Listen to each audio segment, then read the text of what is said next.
Yes, the incident has been completed 15 months. Now again, Honorable Chief Minister has stated that within 6 months, the violence will restore peace and normalcy.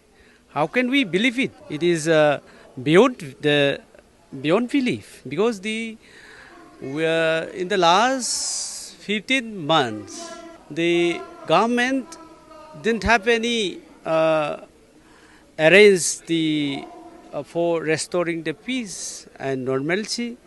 How can we believe it's become a mockery to the entire people?